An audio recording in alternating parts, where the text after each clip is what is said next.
ಸೌಂದರ್ಯ ಜಗದೀಶ್ ಆತ್ಮಹತ್ಯೆ ಪ್ರಕರಣ ಈಗ ಹೊಸ ಟ್ವಿಸ್ಟ್ ಅನ್ನು ಪಡೆದುಕೊಳ್ತಾ ಇದೆ. ಜಗದೀಶ್ ವ್ಯಾವಹಾರಿಕ ಪಾಲುದಾರರ ವಿರುದ್ಧ ಈಗ ಎಫ್ಐಆರ್ ಕೂಡ ದಾಖಲಾಗ್ತಾ ಇದೆ. ಪ್ರಮುಖವಾಗಿ ಅತಿ ದೊಡ್ಡ ಟ್ವಿಸ್ಟ್ ಪಡೆದಂತಹ ಪ್ರಕರಣ, ಯಾಕಂದ್ರೆ ಇದೆಲ್ಲವೂ ಕೂಡ ಆತ್ಮಹತ್ಯೆ ಅಂತ ಹೇಳಲಾಗಿತ್ತು. ಆದರೆ ಈಗ ಅವರ ಪಾಲ್ದಾರರು ಅಂದರೆ ಪಾರ್ಟ್ನರ್ಸ್ಗಳ ವಿರುದ್ಧ ಎಫ್ಐಆರ್ ದಾಖಲಾಗಿದೆ. ಸುರೇಶ್, ಹೊಂಬಣ್ಣ, ಸುಧೀಂದ್ರ ವಿರುದ್ಧ ಈಗ ಎಫ್ಐಆರ್ ದಾಖಲಾಗಿದೆ. ಸೌಂದರ್ಯ ಜಗದೀಶ್ ಮನೆಯಲ್ಲಿ ಈಗ ಡೆತ್ ನೋಟ್ ಪತ್ತೆಯಾಗಿದೆ. ಅವ್ರ ಮನೆಯಲ್ಲಿ ಈಗ ಡೆತ್ ನೋಟ್ ಪತ್ತೆಯಾಗಿದೆ. ಇಷ್ಟು ದಿನ ಆತ್ಮಹತ್ಯೆ ಯಾವ ಕಾರಣಕ್ಕೋಸ್ಕರ ಮಾಡ್ಕೊಂಡಿದ್ರು ಅದು ಕುತೂಹಲ ಇತ್ತು. ಅದ್ರ ಜೊತೆಗೆ ಬಿಸ್ನೆಸ್ ಲಾಸ್ ಆಗಿತ್ತು ಅನ್ನುವಂಥ ಮಾತುಗಳು ಕೇಳಿಬಂದಿತ್ತು. ಆದರೆ ಈಗ ಡೆತ್ ನೋಟ್ ಪತ್ತೆಯಾಗಿದೆ. ಸೌಂದರ್ಯ ಕನ್ಸ್ಟ್ರಕ್ಷನ್ ಸಂಬಂಧ ಬಿಸ್ನೆಸ್ ಲಾಸ್ ಆಗಿತ್ತು.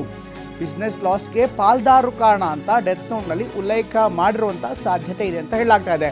60 ಕೋಟಿ ನಷ್ಟದ ಬಗ್ಗೆ ಡೆತ್ ನೋಟ್ನಲ್ಲಿ ಉಲ್ಲೇಖವಾಗಿದೆ. ಡೆತ್ ನೋಟ್ ಆಧರಿಸಿ ಜಗದೀಶ್ ಪತ್ನಿ ಶಶಿರೇಖಾ ಈಗ ದೂರನ್ನು ಕೊಟ್ಟಿದ್ದಾರೆ.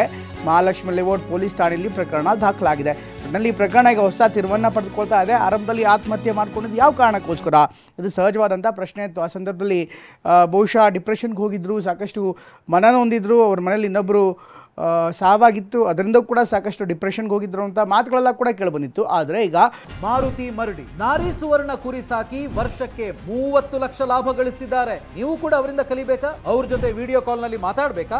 ಈಗಲೇ ಫ್ರೀಡಮ್ ಆ್ಯಪ್ ಡೌನ್ಲೋಡ್ ಮಾಡಿ. ಮತ್ತೊಂದು ಕಾರಣ ಕಂಡು ಬರ್ತಾ ಇದೆ. ಪ್ರಮುಖವಾಗಿ ಡೆತ್ ನೋಟ್ ಪತ್ತೆಯಾಗಿದೆ. ಈ ಡೆತ್ ನೋಟ್ನಲ್ಲಿ ಈಗ ಪಾಲುದಾರರು ಅಂದರೆ ಬಿಸ್ನೆಸ್ ಪಾರ್ಟ್ನರ್ಸ್ ವಿರುದ್ಧ ಆರೋಪವನ್ನು ಮಾಡಲಾಗಿದೆ. ಇನ್ಫ್ಯಾಕ್ಟ್ ಡೆತ್ ನೋಟ್ನಲ್ಲಿ ಲಾಸ್ ಆಗಿದ್ದಕ್ಕೆ ಪಾಲುದಾರರೇ ಕಾರಣ ಅನ್ನುವಂಥ ಮಾತುಗಳನ್ನು ಕೂಡ ಅಲ್ಲಿ ಕಂಡು ಬಂದಿದೆ. ಬಹುಶಃ ಆ ಡೆತ್ ನೋಟ್ನಲ್ಲಿ ಉಲ್ಲೇಖ ಮಾಡಿರುವಂಥ ಹಿನ್ನೆಲೆಯಲ್ಲಿ ಈಗ ಅವರ ಪತ್ನಿ ಅಂದರೆ ಸೌಂದರ್ಯ ಜಗದೀಶ್ ಅವರ ಪತ್ನಿ ಈಗ ಪೊಲೀಸರಿಗೆ ದೂರನ್ನು ಕೊಟ್ಟಿದ್ದಾರೆ. ಅದರ ಆಧಾರದ ಮೇಲೆ ಈಗ 3 ವಿರುದ್ಧ ಎಫ್ಐಆರ್ ಕೂಡ ದಾಖಲಾಗಿದೆ. ಒಟ್ಟಿನಲ್ಲಿ ಹೊಸ ತಿರುವನ್ನು ಪಡೆದುಕೊಂಡಿದೆ. ಪ್ರಕರಣಕ್ಕೆ ಸಂಬಂಧಪಟ್ಟಂತೆ ಈಗ ಸುರೇಶ್, ಹೊಂಬಣ್ಣ ಮತ್ತು ಸುಧೀಂದ್ರ ವಿರುದ್ಧ ಎಫ್ಐಆರ್ ದಾಖಲಾಗಿದೆ.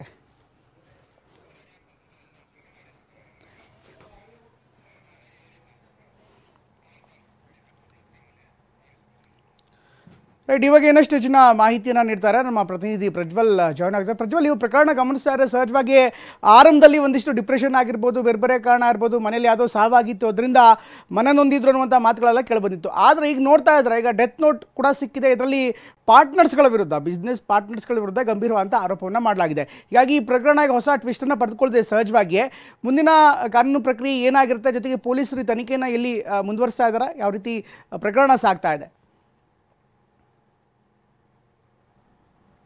ಪ್ರಮೋದ್, ಪ್ರಾಥಮಿಕ ಹಂತದಲ್ಲಿ ಅಂದರೆ 14ನೇ ತಾರೀಕು ಏಪ್ರಿಲ್ನಲ್ಲಿ ಇವ್ರು ಏನು ಸಾವನ್ನಪ್ಪಿರ್ತಾರೆ, ಸಾವನ್ನಪ್ಪಿದ್ದಂಥ ಸಂದರ್ಭದಲ್ಲಿ ಅವರ ಮೃತದೇಹದ ಆಸುಪಾಸಿನಲ್ಲಿ ಎಲ್ಲೂ ಕೂಡ ಡೆತ್ ನೋಟ್ ಏನು ಪತ್ತೆ ಆಗಿರೋದಿಲ್ಲ.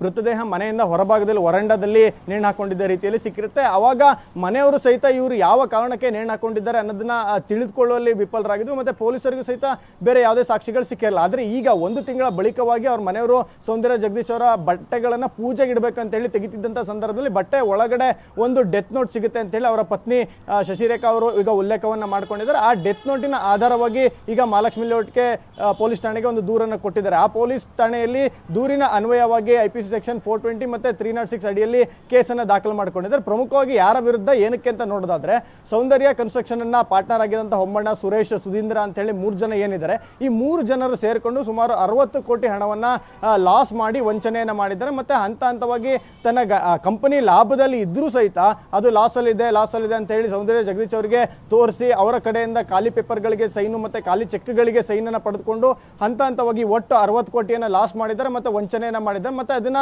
ಕೇಳಕ್ ಹೋದಂತ ಸಂದರ್ಭದಲ್ಲಿ ಕೊಲೆ ಬೆದರಿಕೆಯನ್ನು ಸಹಿತ ಒಡ್ಡಿದ್ದಾರೆ. ಹೀಗಾಗಿ ನಾನು ಡಿಪ್ರೆಷನ್ಗೆ ಹೋಗಿದ್ದೀನಿ, ನನಗೆ ಇದೆಲ್ಲದನ್ನು ಕೂಡ ಫೇಸ್ ಮಾಡಕ್ಕೆ ಆಗ್ತಿಲ್ಲ, ಹೀಗಾಗಿ ತಾನು ಆತ್ಮಹತ್ಯೆ ಮಾಡಿಕೊಳ್ಳುವಂತ ನಿರ್ಧಾರವನ್ನು ತೆಗೆದುಕೊಂಡಿದ್ದೀನಿ, ನನ್ನ ಸಾವಿಗೆ ನ್ಯಾಯ ಬೇಕು ಅನ್ನೋ ರೀತಿಯಲ್ಲಿ ಒಂದು ಡೆತ್ ನೋಟ್ ಬರೆದಿರುವಂತ ನೋಟ್ ಸಿಗುತ್ತೆ. ಆ ನೋಟನ್ನು ನೋಡಿ ಅವರ ಪತ್ನಿ ಗಾಬರಿಗೊಂಡು ನಂತರ ಅದನ್ನು ತೆಗೆದುಕೊಂಡೋಗಿ ಮಹಾಲಕ್ಷ್ಮಿ ಲೇಔಟ್ ಪೊಲೀಸ್ ಠಾಣೆಗೆ ನೀಡ್ತಾರೆ. ಮತ್ತೆ ಆ ಹಂತದಲ್ಲಿ ಅಂದರೆ 14ನೇ ತಾರೀಕು ಏಪ್ರಿಲ್ನಲ್ಲಿ ಏನೋ UDR ಅನ್ನ ಅನ್ಯಾಚುರಲ್ ಡೆತ್ ಅಂತೇಳಿ ಪೊಲೀಸರು ಕೇಸನ್ನು ದಾಖಲು ಮಾಡಿಕೊಂಡಿದ್ರು, ಅದರ ಮುಂದುವರೆದ ಭಾಗವಾಗಿ ಈ ಡೆತ್ ನೋಟ್ನ ಸಹಿತವಾಗಿ ಒಂದು ಲಿಖಿತ ದೂರನ್ನು ಕೊಟ್ಟಿದ್ದಾರೆ. ಈಗ ಆ ಲಿಖಿತ ದೂರಿನ ಅನ್ವಯವಾಗಿ FIR ಅನ್ನ ಅಧಿಕಾರಿಗಳು ದಾಖಲು ಮಾಡಿಕೊಂಡು ಇವರ ಹಣಕಾಸಿನ ವ್ಯವಹಾರಗಳು ಏನಾಗಿತ್ತು ಅನ್ನೋದ್ರ ಬಗ್ಗೆ ಸಹಿತ ತನಿಖೆ ಮಾಡ್ಲಿಕ್ಕೆ ಮುಂದಾಗ್ತಾರೆ. ಪ್ರಾಥಮಿಕ ಹಂತದಲ್ಲೇ ಅವರ ಕುಟುಂಬಸ್ಥರು ಯಾರು ಡೆತ್ ಆಗಿದ್ರು, ಅದಕ್ಕೆ ಡಿಪ್ರೆಷನ್ ಇದ್ರು ಅನ್ನೋದನ್ನ ಸ್ವತಃ ಕುಟುಂಬದಿಂದಲೇ ಬಂದಿದ್ದಂತ ಮಾಹಿತಿ. ಮತ್ತೆ ಫೈನಾನ್ಷಿಯಲ್ ವಿಚಾರಗಳನ್ನ ಪೊಲೀಸರು ಆ ಸಂಬಂಧದಲ್ಲಿ ತನಿಖೆಯನ್ನು ಮಾಡ್ಲಿಕ್ಕೆ ಹೋಗಿರಲ್ಲ. ಈಗ ಅದ್ರ ಬಗ್ಗೆ ತನಿಖೆ ಮಾಡಿ ಪಾರ್ಟ್ನರ್ಸ್ಗಳ ವಿರುದ್ಧ ಕ್ರಮವನ್ನು ಕೈಗೊಳ್ಳಬೇಕಾಗುತ್ತೆ. ಪ್ರಮೋದ್, ಥ್ಯಾಂಕ್ ಯು ಪ್ರಜ್ವಲ್ ಎಲ್ಲ ಮಾಹಿತಿಗಾಗಿ.